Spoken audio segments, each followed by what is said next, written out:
Buenos días y bienvenidos a esta asamblea 103 en la Casa del Señor, en Reino de Dios Ministerios. Y esta mañana con un mensaje, sin ninguna duda, queridos lectores, y también a nuestra familia natural y la familia de la fe. Sabemos que hay muchos buscadores de amor, de verdad, de paz, de esperanza. Y a todos, bendiciones, por supuesto, además de los buenos días. Es el domingo 30 de julio del 2017 y esta mañana el Señor nos va a ministrar, como ya compartíamos, con un mensaje profundo que tiene como propósito suyo exhortar, sacudir, llamarnos a despertar y movernos conforme a su corazón debido al comportamiento extraño y contrario a su gracia que ha venido manifestando su iglesia durante muchos años. Esto es lo que el Señor me dejó saber a propósito de un mensaje que ya había yo escuchado y que me recordó el Señor de boca del hermano Paul Washer, y que no es nuevo necesariamente, pero tampoco es que tenga mucho tiempo, recordando precisamente cómo él, siendo invitado a una congregación, el pastor de aquella congregación le decía: compártenos de la persona de Cristo, ¿no? O de Dios mismo, del conocimiento de Dios. Y como saben, acá en la congregación tuvimos ya hace como un año un estudio muy extenso del conocimiento del Dios Santo, fundamentado en un libro del hermano A.W. Tozer, que fue un profeta del Señor por allá de los años, entre los años 30 y 50, avecindado en la ciudad de Chicago. Les recomiendo mucho el libro, muy poderoso. Pero bueno, recordando nuevamente al hermano Washer, me llamaba mucho la atención la exhortación que el Señor hacía por medio de él al respecto de que si él, y así le respondía al pastor que lo invitaba, verdaderamente predicaba del conocimiento de Dios, lo único que iba a suceder, y así lo decía él, es que la mitad de la iglesia se le va a ir, ¿no?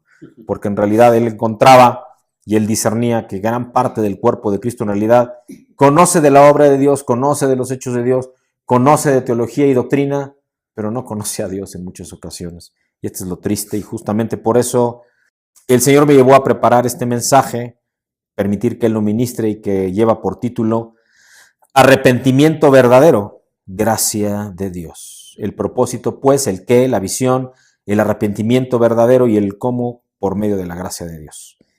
Y el fundamento está en la palabra de Dios, en el libro de Hechos, en el capítulo 5, versículos 30 y 31, en donde la palabra de Dios dice: a este Dios exaltó a su diestra como príncipe y salvador, para dar arrepentimiento a Israel y perdón de pecados.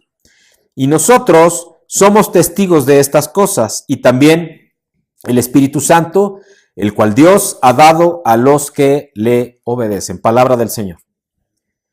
Y es que, amados en Cristo, el verdadero arrepentimiento y el perdón de pecados están unidos debido a la gracia de Dios. Y estas dos bendiciones emanan de las manos sagradas que fueron clavadas al madero, de las manos de aquel que ahora está en gloria. Arrepentimiento y perdón están entrelazados por el propósito eterno de Dios. Porque lo que Dios ha juntado no lo separa el hombre, así dice la palabra de Dios. Vamos a orar. Padre, te damos gracias, Señor, por esta palabra preciosa que tú nos quieres entregar, Señor, pero sobre todo, Padre mío, quieres usar para edificar en nuestro corazón. Arrepentimiento y perdón están entrelazados por el propósito eterno de Dios. Lo que Dios ha juntado no lo separa el hombre. Tiene que haber arrepentimiento para que haya perdón. Esto es algo que tenemos que siempre tener en cuenta. Tiene que haber arrepentimiento para que haya perdón. Y verás que así afirma el Señor en muchas ocasiones por medio de su palabra, si reflexionamos un poco al respecto sobre este asunto. No es posible que se conceda perdón a un pecador no arrepentido. Y este es el centro de todo este mensaje esta mañana.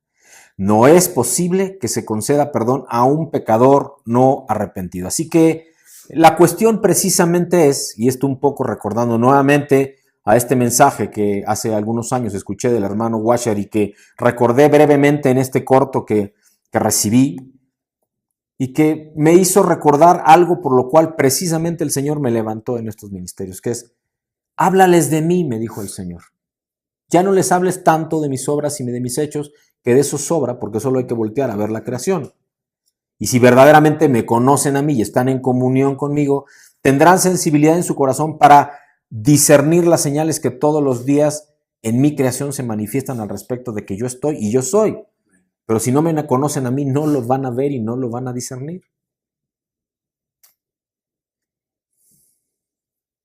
Si el Señor te dijera, tú amas el pecado, vives en él y vas de mal en peor, pero no importa, yo te perdono. Si tú te imaginas que por un momento así el Señor te dijera, tú amas el pecado, vives en él y vas de mal en peor, pero no importa, yo te perdono, equivaldría a proclamar un libertinaje terrible para hacer el mal. Es decir, sí te perdona el pecado. El tema es, si ya eres salvo, pero tú sigues pecando, y además el Señor mismo te dice, pero tú amas el pecado, no me amas a mí, yo te sigo perdonando. No sé si me estoy explicando con esto. Es un extremo, pues. Dios nos da salvación. Claro que nos da perdón de pecado, salvación y vida eterna. Pero lo que espera es que nos arrepintamos y nos volteemos al pecado. De tal manera que si una situación así se presentara, derribaría o al menos debilitaría todo fundamento, todo orden social y resultaría en una anarquía moral. Porque resultaría que todo el mundo puede seguir pecando, ¿no? Que ya no importa, como ya fui perdonado de pecados, puedo seguir pecando y no pasa nada. Y ciertamente el Señor nos perdona pecados si nos arrepentimos, pero no si pecamos, pues, con toda intención, porque entonces vamos contra de Él, vamos en contra de su naturaleza. Es imposible imaginar los innumerables escándalos que resultan si se pudieran separar el arrepentimiento y el perdón. Y perdonar el pecado mientras el pecador lo sigue amando como siempre. O sea, no puedes tú, si verdaderamente estás arrepentido de pecado, seguir pecando. Pero tampoco puedes perdonar si alguien sigue amando el pecado. No sé si me estoy explicando. Por la disposición natural de las cosas, si creemos en la santidad de Dios, es lógico que si continuamos en el pecado y no nos arrepentimos de él, no podemos ser perdonados, pero sí que cosecharemos las consecuencias de nuestra obstinación. Dios, en su bondad infinita, nos promete que si abandonamos nuestro pecado, confesando, aceptando por fe la gracia que está en Cristo Jesús, Él perdona nuestros pecados. Eso es lo que Dios nos dice. Nos promete pues nuevamente que si abandonamos nuestros pecados, confesando, aceptando por fe la gracia que está en Cristo Jesús, Él perdona nuestros pecados. Pero no se trata de cínicamente decir, ay, perdóname, Señor, pero seguir gozándonos en el pecado. Eso no es la fe y de eso no habla la salvación de las que habla la palabra de Dios. Dice la palabra de Dios en 1 de Juan 1, versículo 9, Él es fiel y justo para que nos perdone nuestros pecados y nos limpie de toda maldad. Aunque mientras Dios viva, no puede haber promesa de misericordia para los que continúan en sus malos caminos, negándose a reconocer sus transgresiones. Escucha, ningún rebelde puede esperar que su rey le perdone mientras se obstina en su rebeldía, ¿verdad? Si los reinos del hombre son copias, a lo mejor no, claro, perfectas, pero aproximadas de lo que es el reino de Dios, y el rey es todopoderoso para perdonar o para castigar, claramente ningún rebelde puede esperar que su rey perdone mientras se obstina en su rebeldía, ¿verdad? Lo va a perdonar si llega arrepentido a pedir perdón. Nadie puede ser tan insensato como para imaginarse que el juez de toda la tierra, hablo de Dios, pues, borrará nuestros pecados si nosotros mismos nos negamos a arrepentirnos y a confesarlos. El presidente norteamericano John F. Kennedy dijo en un discurso hace ya muchos años, claro, los norteamericanos estamos en peligro de volvernos prisioneros de los precios que hemos fijado a las cosas. Eso lo dijo John F. Kennedy. Tiene muchas interpretaciones. Y es que el presidente Kennedy es recordado y él dejó legado histórico precisamente por la precisión y profundidad con la que utilizó el lenguaje. Es difícil tratar de interpretar todo lo que quiso decir en la anterior declaración esta de los norteamericanos estamos en peligro de volvernos prisioneros de los precios que hemos fijado a las cosas. Aunque en lo personal creo que la figura es adecuada a un vasto número de cristianos, especialmente aquellos para quienes el precio de la fe, le hace el precio de la gracia, está divorciado de los valores espirituales. Como si el precio fuese barato, pues. Como si el sacrificio de Jesús en la cruz fuese cualquier cosa. Y nada más fue la vida del Hijo de Dios y hasta la última gota de la sangre del Hijo de Dios. Es un precio altísimo, el más alto de los precios. Y él hablaba de una generación y de una sociedad, concretamente de la norteamericana, que decía, es muy fácil que lleguemos a ser prisioneros del precio que le podemos a cada cosa en esta sociedad. Barato o caro. Generalmente es fácil ver el precio de algo, pero es mucho más difícil determinar su valor. No es lo mismo el precio que el valor. Y en particular en este tiempo en que es tan fácil disimular ese precio.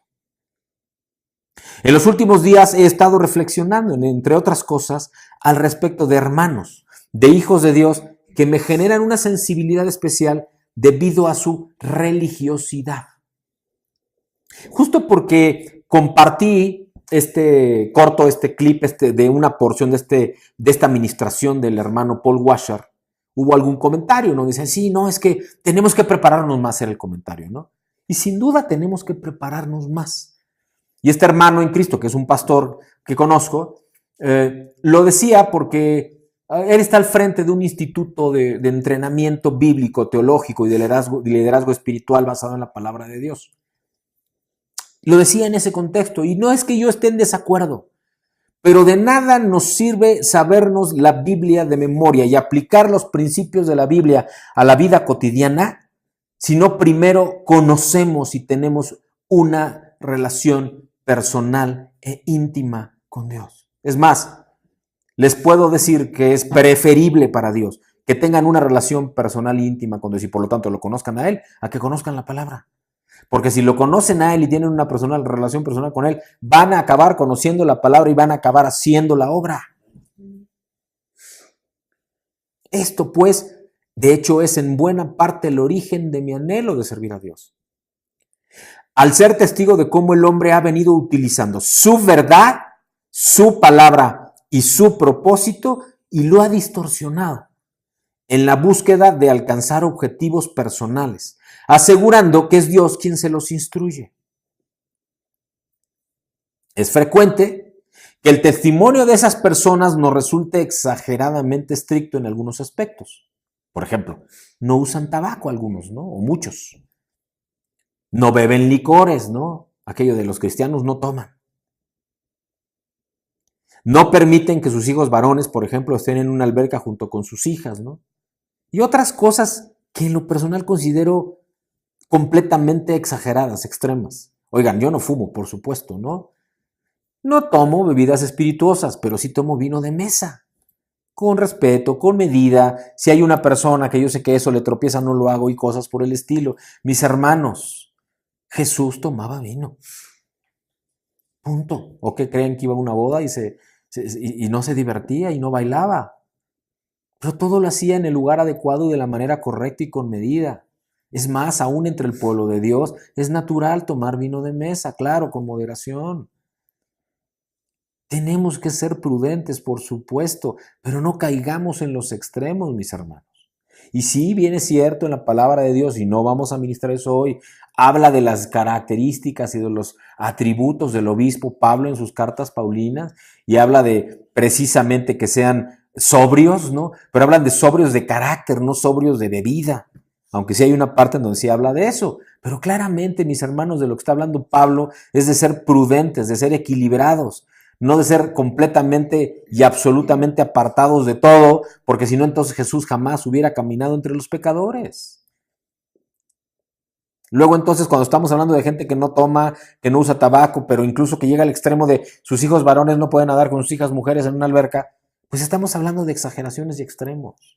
Estamos hablando de fanatismo quizá. Y aunque el testimonio de ese tipo de hermanos indica que son muy rectos, no necesariamente el caso es que al mismo tiempo manejen su dinero, por ejemplo, en tal forma que lo hagan adecuadamente, porque a lo mejor lo hacen abusando de amigos y de enemigos, o del gobierno, o de que no declaren impuestos, quizá, ¿no? Y en grandes cantidades, quizá. No estoy diciendo que sea el caso de todos. Lo que estoy diciendo es que puede suceder y desafortunadamente no en pocas ocasiones. Ahora, ¿qué sucede con una persona y o hijo de Dios que se comporta de esa forma? ¿Qué pasa?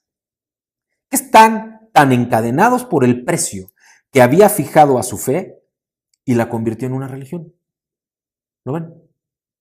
Le puso el precio de no puedo tomar, le puso el precio de no voy a fumar, le puso el precio de esto está mal, no, esto mis hijos no lo pueden hacer, le puso, usted ponga el precio. Perdió de vista el valor verdadero y lo que verdaderamente importa. ¿Y cuál es el valor verdadero de lo que verdaderamente importa? El precio de la gracia. Y el precio de la gracia ya lo pagó Cristo en la cruz. Oye, yo no tengo que pagar ningún precio por la salvación que Él me da por gracia. Pero voy a pagar un precio por ser su discípulo. Pero el precio no lo pongo yo, el precio Él me lo va a poner, porque Él me va a pedir algo para seguirlo. Y eso lo vamos a conocer en la vida. No es algo que me digas, vas a pagar tanto, no estoy hablando de nada económico.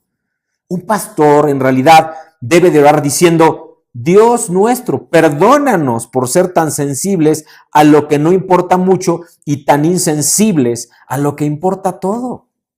¿En qué me fijo en realidad? ¿En qué me preocupo? ¿En qué ocupo mi tiempo, mis días, mi oración? Mi tiempo con Dios.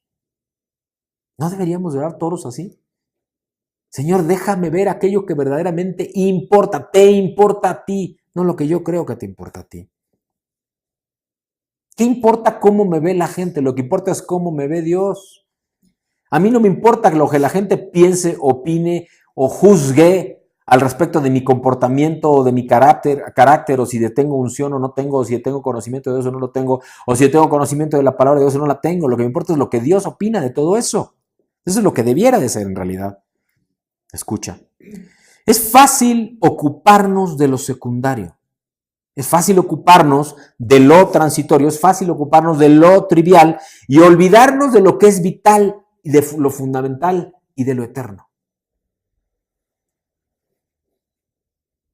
En realidad de lo que verdaderamente debemos de ocuparnos es de aquello que es vital, fundamental y eterno, de lo que le importa a Dios. No de lo que yo creo que es importante o de lo que otros importan o piensan que es importante. El profesor de un colegio evangélico describe la vida de su escuela diciendo en un ejemplo, no tenemos vicios groseros, pero tampoco tenemos virtudes sobresalientes.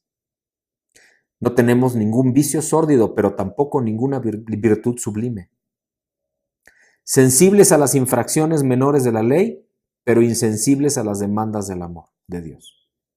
Y aquí me voy a detener. Ayer, en familia, mi esposa y yo veíamos una película que se llama El cielo es real, es una película del año 2014, y relata la historia verídica del hijo de un pastor en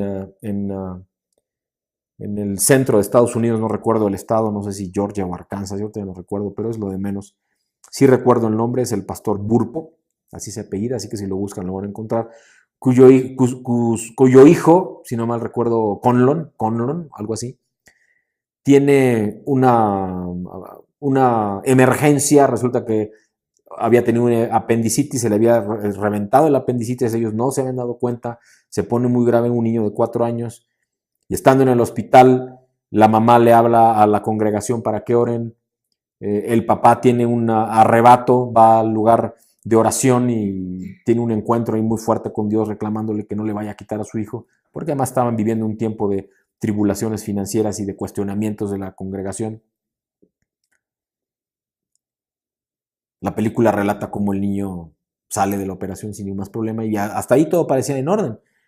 Pero lo que pasa es que ese niño de 4 años, durante su operación, tuvo un encuentro con Dios. Dios se lo llevó al cielo. Y ahí vio a mucha gente, vio al propio Jesús, vio a una hermana que no había nacido y que estaba en el cielo y que nunca nadie le había dicho que la mamá había perdido a una hija no nacida, ¿no?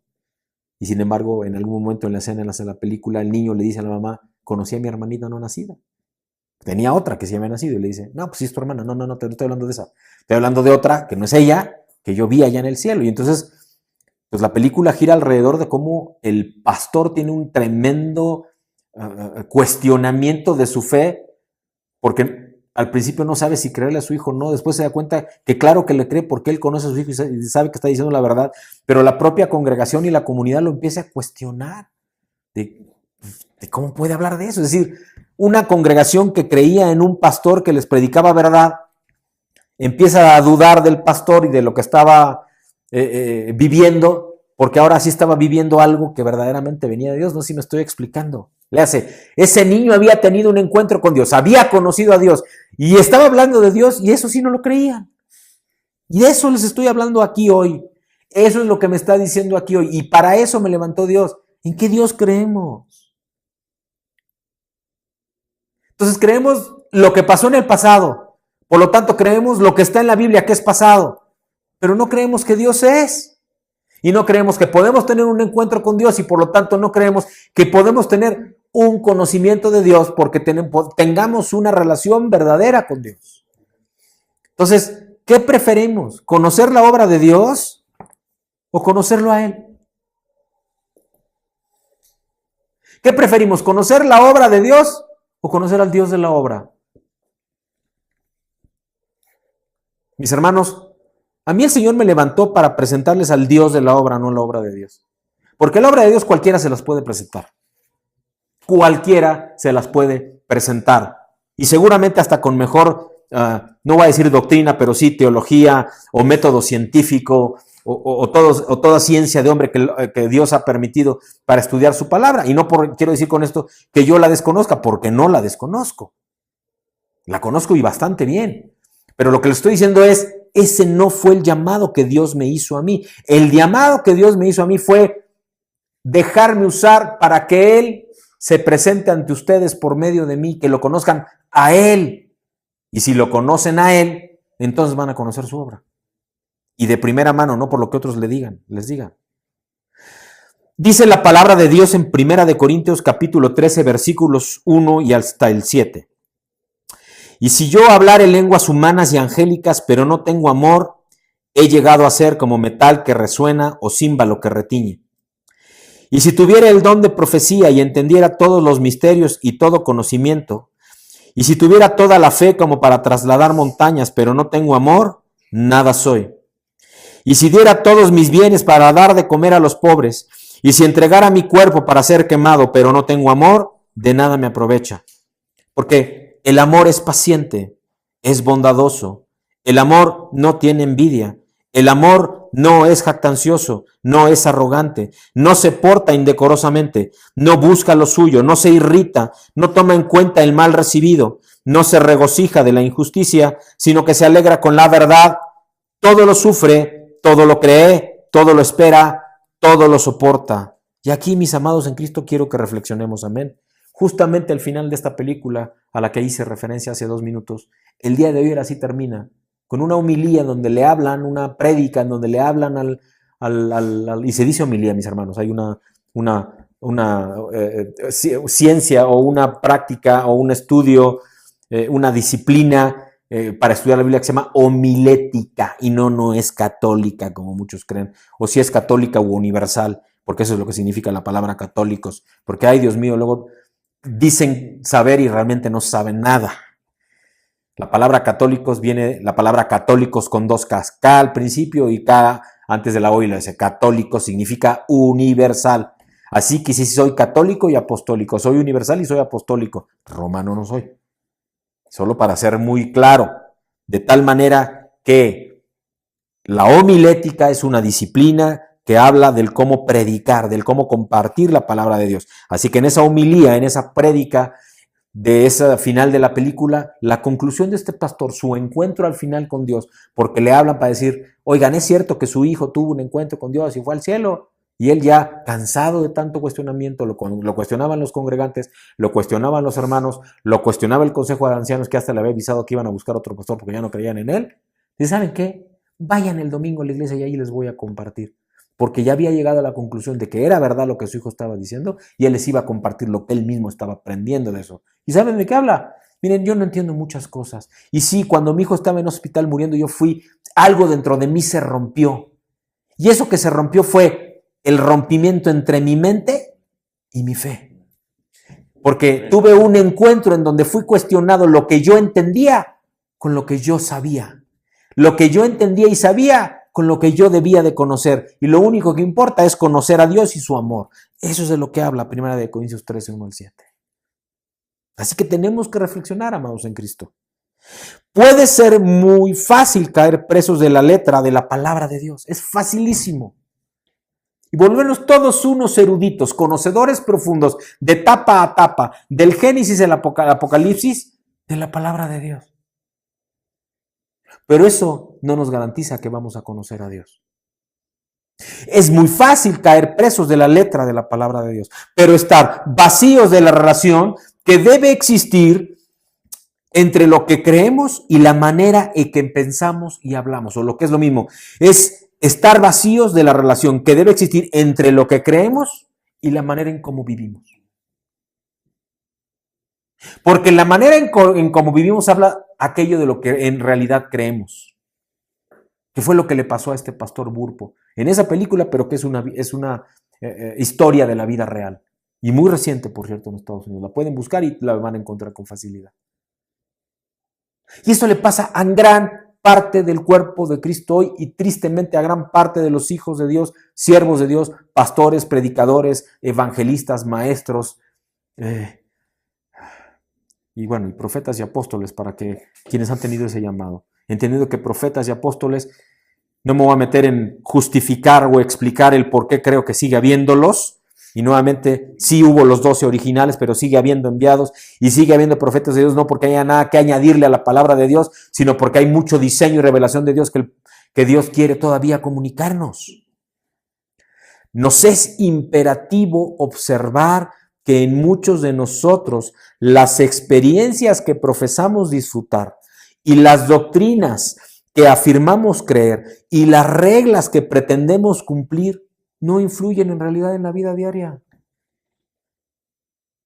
Podemos hablar y hablar y hablar de lo que hemos entendido de la palabra de Dios, que si no lo hemos discernido porque por conocer a Dios Él nos lo revela, de nada sirve y en nada impacta en la vida. En nada. Se vuelve letra muerta porque en realidad no la vivimos. Decimos lo que nos memorizamos o lo que alguien nos dice que significa, pero en realidad no recibimos revelación porque no tenemos una relación con Dios. Así que de lo que se trata en realidad es de conocer a Dios. Eso es de lo que se trata. Por eso el arrepentimiento verdadero, el que nos da y nos acerca a ese conocimiento de Dios, solo puede venir por la gracia de Dios. Mis amados, y en este orden de pensamientos y en reflexión continuamos. Quizá, como decía hace unos minutos, no tenemos vicios groseros. Esto es, no bebemos licor, no bailamos, no jugamos dinero, no apostamos, no fumamos, tampoco contamos anécdotas inmorales, no hacemos los chistes típicos de Pepito o palabras altisonantes, aunque es muy probable que estemos así, como dice Apocalipsis 3:16. Tenemos algunas virtudes que anhelamos que gobiernen nuestra vida, aunque no hacemos esto ni aquello, ni somos fríos y tampoco somos calientes. Dice la palabra de Dios en Apocalipsis 3:16, y a los tibios los vomita Dios. Tibios. ¿Qué está haciendo el pueblo de Dios? Ha diluido la vida interior al punto de que no hay gozo, de que no hay aventura, de que no hay espíritu audaz para vivir la verdad de Dios, el conocimiento de Dios por tener una relación con Él. Tú no vas a ser fuerte, tú no vas a ser valiente, tú no vas a ser esforzado, tú no vas a ser audaz, tú no te vas a atrever a hacer cosas que en verdad ni siquiera entiendes si no es Dios el que te mueve a hacerlo. ¿Qué y quién genera convicción en tu corazón aunque tú no entiendas lo que te está pidiendo Dios? Dios mismo, el Espíritu Santo de Dios. Pero eso no se va a dar si no tú una relación con Dios. Tú te mueves para adelante creyendo en aquello que Dios te ha hablado, aunque tú no lo entiendas porque Dios generó convicción en tu corazón. Y eso es solo si tienes una relación con Él. Ahí es cuando dejas de ser tibio. Pero si tú no tienes esa relación con Él, porque no lo conoces, porque no tienes encuentros con Él, de nada te sirve saberte de memoria, de tapa a tapa la palabra de Dios, porque eso no te va a generar ni un gramo de convicción. Seguirás teniendo dudas porque estás razonando la palabra. No vas a tener convicción porque no es Dios el que te habla de la palabra, sino es el hombre y tu mente el que te habla de la palabra. ¿Lo ves? Nos hemos negado los goces desabridos del pecado, pero no gozamos las emociones profundas de una gran integridad, de una dedicación sin límites, ni la satisfacción y gozo indescriptible de una comunión personal e íntima con el Señor Jesús. De eso se trata, de ese gozo indescriptible que da como resultado o como fruto de una comunión personal e íntima con el Señor Jesús. El Maestro Jesús, durante su ministerio terrenal, nos advirtió repetidamente sobre este peligro mortal. Mencionó la actitud farisaica de colar el comino pero dejar pasar el camello. Dice la palabra de Dios en Mateo 23 a partir del versículo 23. Hay de vosotros, escribas y fariseos, hipócritas, les dice, porque pagáis el diezmo de la menta, del eneldo y del comino, y habéis descuidado los preceptos de más peso de la ley, la justicia, la misericordia y la fidelidad. Otra vez, habéis descuidado los preceptos de más peso de la ley, la justicia, la misericordia, la fidelidad. Y estas son las cosas que debíais haber hecho sin descuidar aquellas. Guías ciegos, que coláis el mosquito y os tragáis el camello. Les dice, pagas el diezmo, pero te olvidaste de la justicia, de la misericordia y la fidelidad. Y así guías a las personas. Estás ciego. Entonces son ciegos siguiendo a ciegos. Versículo 25 de Mateo 23. Ay de vosotros, escribas y fariseos hipócritas, porque limpiáis el exterior del vaso y del plato, pero por dentro están llenos de robo y de desenfreno. Fariseo ciego, limpia primero lo de adentro, del vaso y del plato, para que lo de afuera también quede limpio. Ay de vosotros, escribas y fariseos hipócritas, porque sois semejantes a sepulcros blanqueados, que por fuera lucen hermosos, pero por dentro están llenos de huesos de muertos y de toda inmundicia. Así también vosotros por fuera parecéis justos a los hombres, pero por dentro estáis llenos de hipocresía y de iniquidad. Ay de vosotros, escribas y fariseos hipócritas, porque edificáis los sepulcros de los profetas y adornáis los monumentos de los justos. Versículo 30, y decís, si nosotros hubiéramos vivido en los días de nuestros padres, no hubiéramos sido sus cómplices en derramar la sangre de los profetas. Así dijeron. Mateo 23, 31. Así que dais testimonio en contra de vosotros mismos, que sois hijos de los que asesinaron a los profetas. Llenad pues la medida de la culpa de vuestros padres. Versículo 33. Habla Jesús en Mateo 23, 33. Serpientes, camada de víboras, ¿cómo escaparéis del juicio del infierno? Por tanto, mirad, yo os envío profetas, sabios, escribas. De ellos, a uno los mataréis y crucificaréis, y a otros los azotaréis en vuestras sinagogas y los perseguiréis de ciudad en ciudad. Palabra del Señor. Jesús sentenció que si nuestra justicia, así entre comillas, no supera la de los fariseos, no podemos entrar a su reino. Fíjate, Mateo capítulo 5, versículos 17 al 20. No penséis que he venido para abolir la ley o los profetas. ¿Qué dijo el Señor para aquellos que dicen que ya no hay profetas? No penséis que he venido para abolir la ley o los profetas.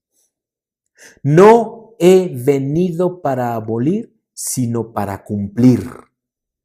Porque en verdad os digo que hasta que pasen el cielo y la tierra, no se perderá ni la letra más pequeña, ni una tilde de la ley. ¿Cuál es la ley? El Antiguo Testamento, mis hermanos. No se perderá ni la letra más pequeña, ni una tilde de la ley, hasta que toda se cumpla. Cualquiera, pues, que anule uno solo de estos mandamientos aún de los más pequeños, y así lo enseñe a otros, será llamado muy pequeño en el reino de los cielos. Pero cualquiera que los guarde y los enseñe, este será llamado grande en el reino de los cielos. Porque os digo que si vuestra justicia no supera la de los escribas y fariseos, no entraréis en el reino de los cielos. Palabra del Señor. Repito, os digo, habla Jesús, que si vuestra justicia no supera la de los escribas y fariseos, no entraréis en el reino de los cielos. ¿Quién te justifica? Cristo, el Hijo de Dios. En un solo acto, no. La justificación es un proceso hasta que quedas vestido de manto de justicia. De eso ya nos habló el Señor hace unas semanas atrás. Y el manto de justicia te lo pone, son los vestidos blancos, son aquellos de los que habla en las bodas del Cordero. Tú te vistes de justicia por gracia, nos dijo, por obediencia y en fe. Pero el vestido de justicia se pone, es un proceso. Jesús explicó que los fariseos equivocaron el objetivo de la fe y cayendo presos de los precios que ellos mismos fijaron a la fe, se quedaron carentes de los verdaderos valores espirituales. Los fariseos de este tiempo son aquellos que trastocan las cosas, que las cambian y se vuelven insensibles a lo que verdaderamente importa y insensibles a lo que verdaderamente importa y sensibles a lo que no importa. Pierden de vista lo fundamental, pierden de vista lo que importa.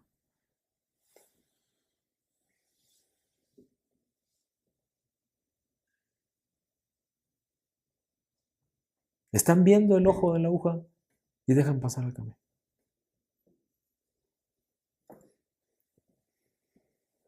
Los fariseos de este tiempo trastocan las cosas y las cambian, las tuercen. Los fariseos de aquel tiempo no tenían vicios abominables y tampoco virtudes excelsas. Y hoy no es distinto, mis amados. Hoy estamos tristemente exactamente igual. Aunque no les guste o no nos guste, y no puedo decir que no haya pasado por ello en algún tiempo, que se diga o se use la palabra fariseo, los hay en este tiempo. Religiosidad, fariseísmo, extremismo de fe, si así lo quieren ver. Los fariseos no tenían esos vicios y no tenían tampoco virtudes. Hoy seguimos exactamente igual. Espíritu de religiosidad. Durante todo su ministerio, Jesús luchó contra eso, contra el fariseísmo, contra el extremismo, contra la religiosidad. Y no obstante, como ha dicho el escritor Elton Trueblood, una de las ironías de la historia es que la fe cristiana haya producido tantos casos que confirman lo que el Salvador combatió. Porque a esos que les llamó víboras, como les dijo, así, tan fuerte como eso, víboras, serpientes, camada de víboras, ahí en Mateo 23, versículo 33, pues hoy diría lo mismo. Porque la fe cristiana ha seguido produciendo este tipo de seres humanos, de estas personas. Tristemente lo tengo que decir. También Pablo escribió de esto. Su más sublime declaración del problema está en el capítulo 13 de su primera carta a los Corintios. Pero a mí, en lo particular, me parece que expuso mejor el problema en el capítulo 13 de su segunda carta a los Corintios cuando dijo, examinaos a vosotros mismos si estáis en la fe. Porque, ¿cuál es la esencia de nuestra fe? Si un pastor preguntara a sus fieles, ¿cuáles son los puntos esenciales de la fe y de la comunión con Cristo? Quizá recibiría muchísimas respuestas, tantas quizá como personas que se congregan en una congregación o personas que conocen. Pero hay uno cuya lista de puntos esenciales a la vida espiritual es final. La verdadera lista es la del Señor Jesús. ¿Qué consideró Jesús como esencial? ¿A qué cosas le dio Jesús énfasis en su ministerio? Aún la lectura más ligera, muy por encima quizá de los evangelios, nos muestra, nos da luz, nos da un punto, un asunto, una verdad que Jesucristo recalcó desde el principio de su ministerio. Puesto que Él mencionó esto en primer lugar, también lo vamos a mencionar nosotros. Y esta es el arrepentimiento. La esencia de nuestra fe es el arrepentimiento. Vamos a Marcos en el capítulo 1, versículos 14 y 15. Marcos capítulo 1, versículos 14 y 15 dice la palabra de Dios. Después que Juan fue encarcelado, Jesús vino a Galilea predicando el evangelio del reino de Dios, diciendo: el tiempo se ha cumplido y el reino de Dios se ha acercado. Arrepentíos y creed en el evangelio, dice el Señor. Jesús vino predicando el arrepentimiento. Para Jesús es y seguirá siendo fundamental el arrepentimiento. Y es que, mis amados, discierno que la principal causa por qué hay tantos cristianos superficiales, tibios, raquíticos, es que no quieren comenzar por aquí. Realmente no han tenido un verdadero y completo, absoluto arrepentimiento. Y es por eso que les es tan fácil seguir pecando. Y entonces la pregunta, ¿serán verdaderos cristianos? Porque un verdadero cristiano tiene convicción de no pecar. El Espíritu Santo le redarguye a no pecar, y si lo hace, más tarda en pecar que en arrepentirse y doblar rodilla o levantar oración y decirle: Señor, perdón. Porque tiene convicción. Pero un cristiano, así entre comillas, que no tiene esa convicción y que puede pecar con mucha ligereza, debería de cuestionarse si verdaderamente es cristiano y si tiene a Cristo en su corazón. Arrepentíos, exhortó Jesús, y creed en el evangelio, ahí en Marcos, capítulo 1, versículos 14 y 15. Observa el orden, El arrepentimiento es antes de la fe. El arrepentimiento precede a la fe. Nadie puede tener fe eficaz si primero no se arrepiente. Repito, nadie puede tener fe eficaz si primero no se arrepiente. Sin arrepentimiento verdadero no puede haber fe. Es más, antes, sin arrepentimiento verdadero, en realidad no ha habido salvación. En realidad todavía no eres hijo de Dios. ¿Cuántos supuestos hermanos y hermanas en Cristo hay en las congregaciones? ¿Cuánta gente que se congrega los domingos pero que en realidad no es hija de Dios? Porque no ha tenido un arrepentimiento verdadero.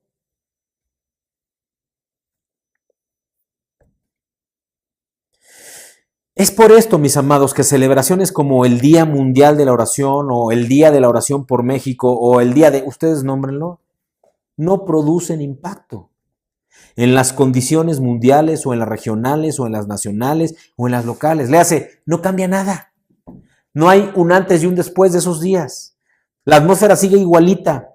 Se manifiesta a lo mejor algo en el momento, porque es promesa de Dios que donde se junten más de uno o dos, Él se va a manifestar en medio de ellos, en medio de su pueblo. Y claro, puede bajar la presencia de Dios, y claro, hay manifestación del Espíritu, y claro, hay una adoración y un momento precioso, pero eso no quiere decir que Él se quede a habitar. ¿Por qué? Porque no hay arrepentimiento genuino del pueblo ahí congregado. Al menos no de todos los que están ahí. Muchos de los que oran debieran primero caer de rodillas y arrepentirse. Eso es de lo que habla el pastor Washer en ese video del que les estoy hablando o les estuve hablando al principio. Eso es por la razón por la cual Dios me levantó a mí a hablar de Él más que de su obra. Por supuesto, todo lo que hablo está fundamentado en su palabra, pero la hablo porque primero Él trata conmigo y me la revela del cómo es que Él a mí, porque a otros se las dará de otra manera, me da esa porción de la palabra para fundamento en su llamado para mí. Pero esa es convicción que Él me da. Solo si primero caes de rodilla y verdaderamente te arrepientes, puedes orar con fe. Por ello también muchos que oran por la salvación de sus seres amados no obtienen respuesta. Porque primero deberían examinar sus corazones y comprobar si necesitan arrepentirse. Mis amados, es imposible tener fe efectiva cuando hay un pecado sin confesar.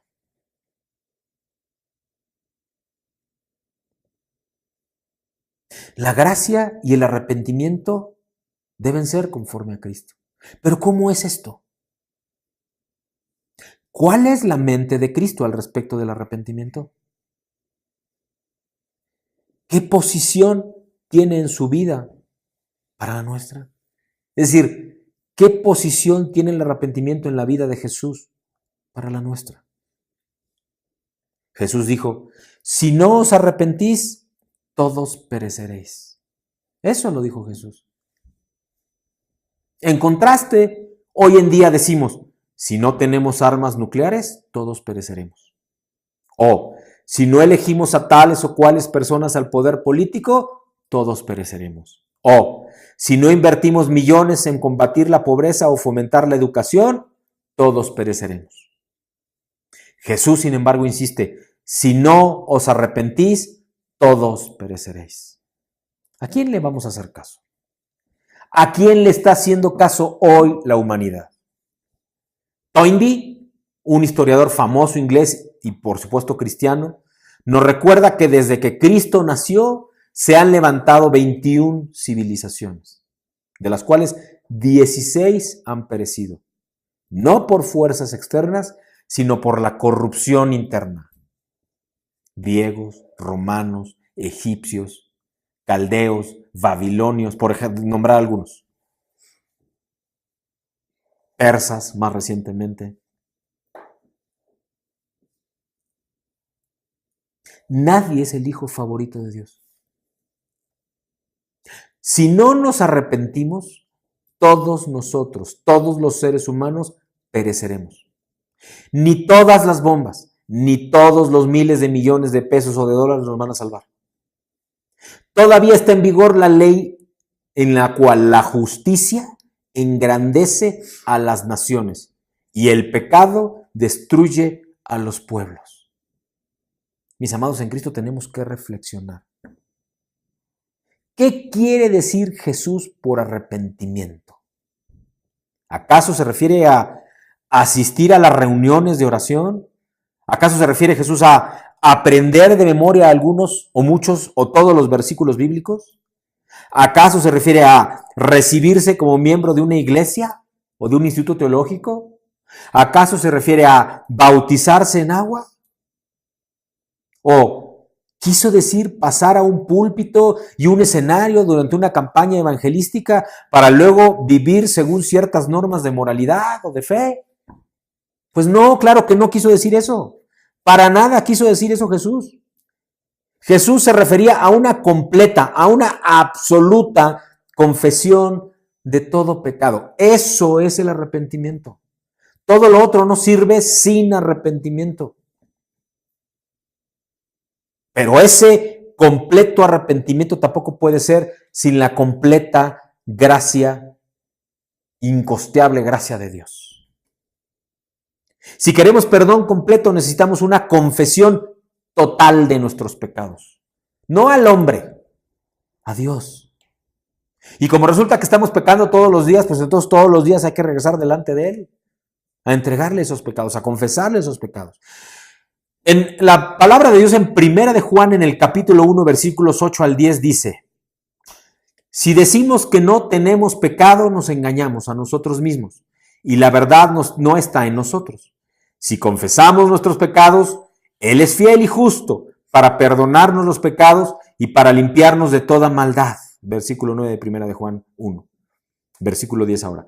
Si decimos que no hemos pecado, le hacemos a Él mentiroso y su palabra no está en nosotros. Palabra del Señor. Uno de nuestros más grandes problemas es que hemos perdido el sentido de lo horrendo del pecado. Estamos confundidos quizá, y con frecuencia los pecadores que deberían sentirse inmundos y contaminados se sienten muy cómodos en nuestras iglesias. Y estoy hablando del cuerpo de Cristo, de todo el cuerpo de Cristo. Llegan pecadores, se sientan los domingos o a unos días de discipulado, aún se discipulan, aún pueden estar hasta sirviendo, pero no están arrepentidos en realidad. Y su vida se nota porque no hay fruto en su vida. Y sin embargo, el cuerpo de Cristo y el liderazgo del cuerpo de Cristo lo está permitiendo. Yo conozco varios casos de conferencistas que frecuentemente imparten conferencias, pláticas en eventos públicos y privados, quienes dicen que ya no usen expresiones como lo bueno o como lo malo, porque no significan nada para la juventud moderna ya lo bueno y lo malo. Más bien dicen esto o aquello, es inteligente o es ignorante. Los psicólogos y muchos predicadores hablan de los desajustes, de las enfermedades, de desequilibrio glandular, de socialmente inadaptado y cosas por el estilo, ¿no? Hoy el mundo y desafortunadamente aún hijos de Dios piensan y así actúan que no hay que decirle a un hombre que es pecador porque puede sentirse mal y sentirse ofendido. Y ciertamente es por eso que hemos perdido el sentido del horrendo del pecado, porque nosotros mismos evitamos hablar del pecado en esta generación, en este tiempo. Ya al pecado le podemos llamar de muchas maneras, pero menos pecado. Libertades, ¿no? Como este tema de la sexualidad, por ejemplo, ¿no? Y no para criticar, simplemente porque así es. Hombre creó a Adán y Eva, Dios creó a Adán y Eva, hombre y mujer los creó, así dice la palabra de Dios. No creó a Pepito y a Juanito, ni a Daisy y Eva, ¿no? Y otras muchas aberraciones y torceduras al respecto de la naturaleza de la creación de Dios que están por ahí pululando. Y es que podemos cambiar las palabras, podemos cambiar los términos que usamos, pero con eso no borramos el problema y tampoco lo resolvemos. Nuestras mezquinas opiniones no alteran la ira de Dios contra el pecado. Por eso Jesucristo comenzó su ministerio insistiendo, arrepentíos. Nunca dijo, pensad positivamente. Tampoco dijo, desechad vuestros complejos. Tampoco dijo, tómate un calmante. Nunca dijo eso. Más aún, Él no insistió solamente en una confesión total del pecado, sino en su abandono total. Fíjate lo que estoy diciendo. Primero confiesas totalmente y te arrepientes verdaderamente de tus pecados, pero luego los abandonas. Y sabemos que vamos a seguir pecando, mis hermanos. Y cuando digo de abandono total es que en tu corazón haya convicción de abandonar totalmente el pecado, aunque sabes que vas a seguir tropezándote. Pero tú, ahora sí que como dice Pablo, porque aquello que quiero hacer no hago y lo que no quiero hacer eso es lo que hago. De eso habla. Él tenía la convicción de ya no pecar, pero seguía pecando. Pero tenía la convicción en el corazón y en el espíritu. De eso estamos hablando hoy. Por supuesto, Dios ha demandado esto desde el principio. En Isaías, en el capítulo 55 y el versículo 7, dice la palabra de Dios. Abandone el impío su camino y el hombre inicuo sus pensamientos, y vuélvase al Señor, que tendrá de él compasión. Al Dios nuestro, que será amplio en perdonar. Palabra del Señor, amén. Ahora vamos a reflexionar en esta declaración que voy a hacer. Nadie tiene que esperar hasta recibir el Espíritu Santo para abandonar el pecado, ¿ves? Amén. Nadie tiene que esperar hasta recibir el Espíritu Santo para abandonar el pecado, lo digo yo. Tú puedes abandonar el pecado aún antes de haber recibido el Espíritu Santo. Pero sí haber aceptado a Cristo en tu corazón y arrepentirte genuinamente, verdaderamente de tus pecados. Luego el Espíritu Santo va a edificar reino y por tanto convicción en ti, porque ya tienes una relación con Dios. Entonces asegúrate de tener una relación con Dios. Asegúrate entonces por lo tanto de conocer a Dios y entonces el Espíritu Santo habitará en ti. Serás bautizado en el Espíritu Santo y tendrás esa convicción de la que estamos hablando. Si alguien en verdad se arrepiente, abandonará el pecado de todo.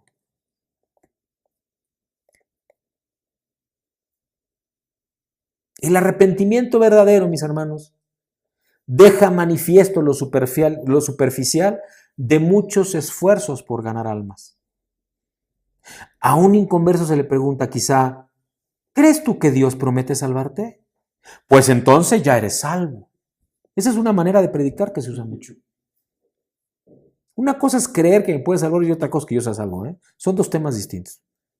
El pecador que recibe esa pregunta de ¿crees tú que Dios promete salvarte? Y tú le dices, pues entonces ya eres salvo. El pecador se va tan pecador como vino Y la diferencia es que ahora es un pecador que sabe de memoria un versículo de la Biblia. Esa es la única diferencia. Pero no es salvo. Porque en realidad no se ha arrepentido de sus pecados.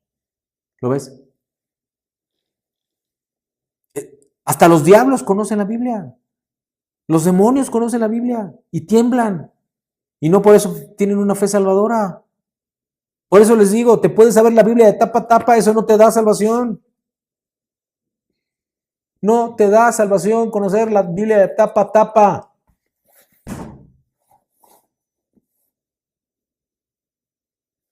Es el arrepentimiento el que trae fe y trae convicción, porque tienes conocimiento de Dios, porque estableces una relación con Dios. Creer no es tener fe. Conocer es tener fe. Conocer a Dios es tener fe. Claro que es necesario creer, pero antes que podamos ejercer fe, es indispensable arrepentirse de los pecados y abandonarlos. La salvación no es meramente por el creer, sino por medio de la fe, y la fe por la gracia de Dios, dice Efesios en el capítulo 2, versículos 8 y 9. Porque por gracia habéis sido salvados por medio de la fe, y esto no de vosotros, sino que es don de Dios, no por obras, para que nadie se gloríe. Palabra de Dios. Entonces, mis amados, ¿por qué nos sorprendemos al saber que muchos que han pasado al altar regresan al pecado? ¿Acaso no obtuvieron su salvación de la manera más fácil? Y es que la verdad, nadie cimenta una relación vital con Jesucristo si no se arrepiente de sus pecados. Fíjate otra vez lo que acabo de decir, otra vez.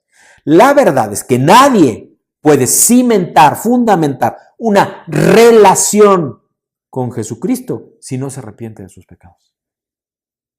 Luego, entonces, no se trata de saberte la Biblia de tapa a tapa, mis amados, por favor. De lo que se trata es de tener una relación con Dios y conocerlo. Y eso no lo vas a poder hacer porque nadie se presenta ante el Dios 3 veces santo si tiene pecado. Te tienes que arrepentir de tus pecados verdadera y genuinamente para estar delante de Él en el trono de la gracia, con el Padre, con el Hijo, en su Espíritu. La convicción del arrepentimiento de pecados. Mis amados, vamos a concluir esta mañana.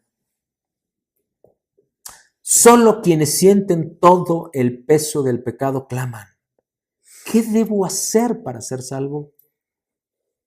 Y esta convicción solo nos las puede entregar el Espíritu Santo.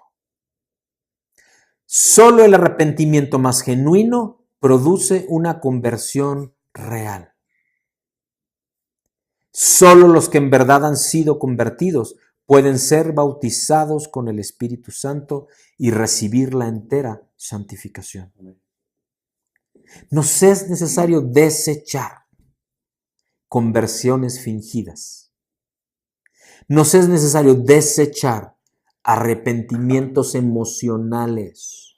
Yo recuerdo, mis amados, y hago un espacio acá en una congregación hace algunos años en las cuales mi esposa y yo nos hacíamos responsables como ministros de evangelismo. Y que hubo una época en donde un varón, un hombre, creo que lo vimos arrepentirse como 7 domingos seguidos. Y lloraba y todos los domingos pasaba al frente, ¿no? Y les voy a ser honesto, yo prefería eso. Muchos se sacaron de onda. Míralo, pasa, y otra vez, y otra vez, y otra vez levanta la mano. Y otra. Oye, pero si ya la vez pasada. Y yo les decía siempre lo mismo: déjenlo.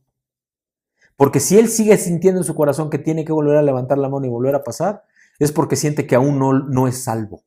Así que déjenlo. Estoy seguro que ese hombre sí es salvo. Porque lo hizo todas las veces necesarias hasta que él tuvo convicción de que ya era salvo. ¿Lo ven?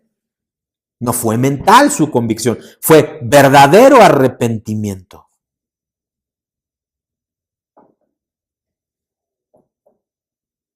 Solo el arrepentimiento más genuino produce una conversión real. Solo los que en verdad han sido convertidos pueden ser bautizados con el Espíritu Santo y recibir la entera santificación. Desechemos entonces esas conversiones fingidas, esos arrepentimientos emocionales y ese cristianismo que en este tiempo está abaratando la gracia de Dios. un evangelismo light, un cristianismo light es lo que estamos viviendo. Estamos abaratando la gracia de Dios.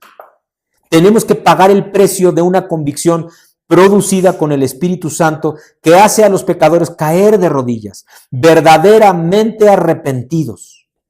Solo entonces se convertirán en verdad y vivirán un cristianismo auténtico, consistente, duradero, pleno en la gracia de Dios y en la manifestación de la gracia de Dios. Y es que, amados en Cristo, hasta aquí solo hemos mencionado un principio doctrinal, el arrepentimiento. No es casualidad que Cristo lo haya mencionado primero, pues es base de un edificio sólido, de un edificio completo, de un edificio firme que jamás se derrumbará con las tempestades de la vida, porque está basado en la roca que es Cristo por medio del arrepentimiento verdadero y genuino. Por demás está hablar al mundo de la vida espiritual cuando no ha comenzado siquiera a vivirla. ¿Cómo hablarle al mundo de vida espiritual si ni sabe qué es la vida espiritual? ¿Cómo hablarle a un supuesto cristiano de su relación con Dios cuando no ha tenido un verdadero arrepentimiento? Es una pérdida de tiempo hablar del crecimiento en la vida cristiana cuando la gente que nos oye ni siquiera ha nacido de nuevo, ¿lo ven? Puedes tener una iglesia llena, grande, llena de gente, cientos, miles quizá de personas. Pero si no hay arrepentimiento verdadero, ahí lo que hay es emoción. Ahí no hay convicción. Ahí no está Dios necesariamente. En 1 Corintios capítulo 2, versículo 14 dice la palabra de Dios. Pero el hombre natural no acepta las cosas del Espíritu de Dios porque para él son necedad y no las puede entender porque se disciernen espiritualmente. Amén. Finalmente, amados en Cristo, preparemos nuestros corazones. Dejémoslos abiertos, sensibles a nuestra próxima asamblea, en la cual el Señor va a continuar ministrando para el establecimiento y expansión de su reino en esta serie de mensajes de renuevo. Vamos a orar. Padre bendito, te damos gracias, Señor, por este siempre presente, Padre bendito, Espíritu Santo tuyo, Señor, que nos permite, Señor mío y Dios mío, recibir de tu gracia, una gracia que es la más cara, la que costó todo, tu vida completa, Señor, en esa cruz, hasta la última gota de tu sangre. Y que no queremos abaratar con una gracia que no corresponde, Señor, con un arrepentimiento emocional, Señor, no verdadero, Padre mío. Danos esa convicción, Señor Jesús. Permite, Padre, que se sacuda nuestro corazón y se conmueva nuestras entrañas para que verdaderamente entremos en tu presencia, Señor, y recibamos de ti aquello que tú nos quieres enseñar, Padre mío. Bendigo a quienes nos encontramos acá, pero a quienes, Padre mío, no lo están. A quienes vayan a leer o escuchar esto, Padre mío, pero a quienes no lo vayan a leer para que sean compartidos por quienes sí, Señor, y entonces reciban, Padre mío, de esta bendición y, Padre mío, entonces tú puedas empezar a trabajar esos corazones para que llegue la convicción. Gracias, Señor, por esta semana que empieza, Padre mío, que te entregamos, Señor, para que uses nuestras vidas en testimonio vivo, Padre mío, y entonces, Padre bendito, tengamos junto contigo luz y verdad, pero, Padre mío, verdad y convicción que solo puede ser en la gracia tuya.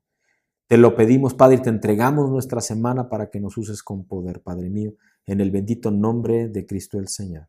Amén.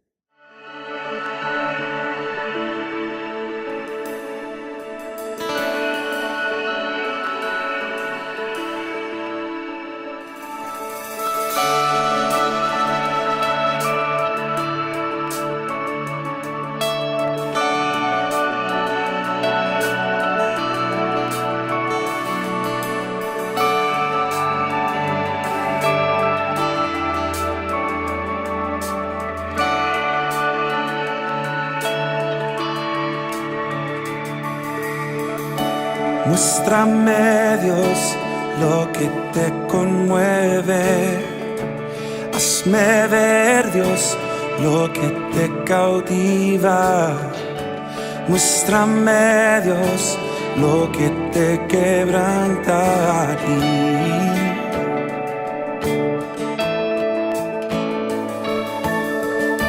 Muéstrame, Dios, lo que te conmueve.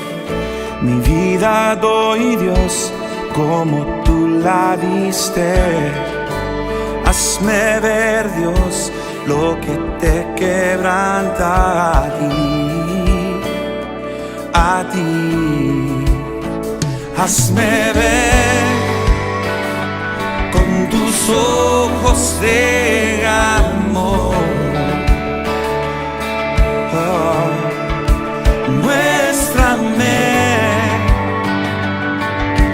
quién te necesita y yo iré. Usa mi vida, rindo a ti mi ser por la causa de Cristo. Usa mi vida y el mundo verá que vives en mí, Cristo.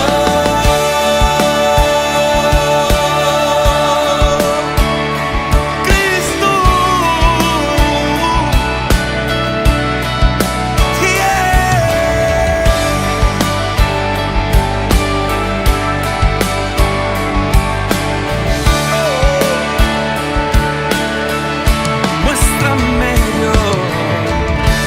Muéstrame, Dios, lo que te conmueve. Vida doy, Dios, como tú la diste. Hazme ver, Dios, lo que te quebranta a ti. Hazme ver con tus ojos de amor. Muéstrame,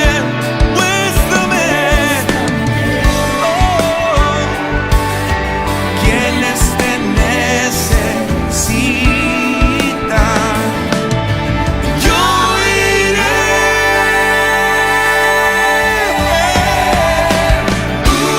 Usa mi vida, rindo a ti mi ser por la causa de Cristo. Usa mi vida y el mundo verá que vives en mí, Cristo.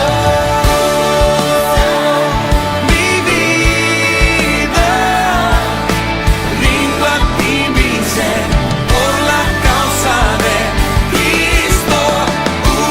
Usa mi vida y el mundo verá que vives en mí, Cristo. Vives en mí, Cristo. Úsame, mi Dios.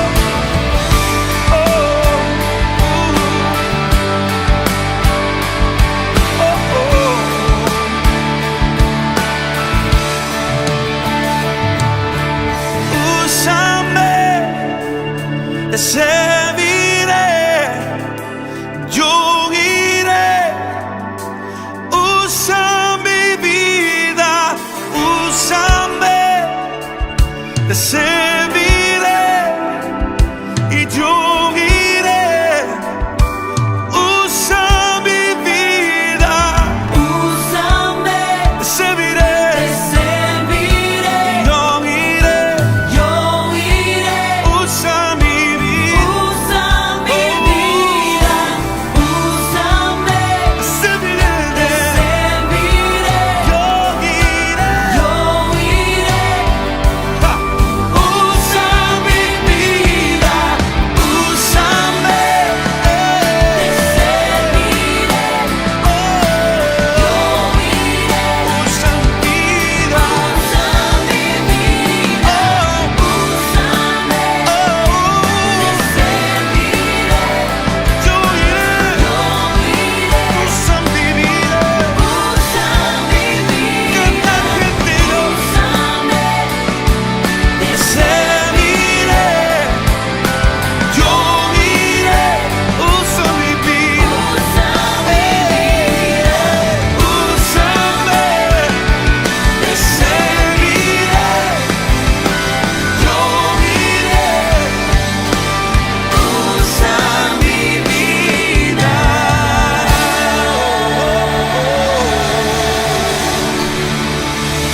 te seguiré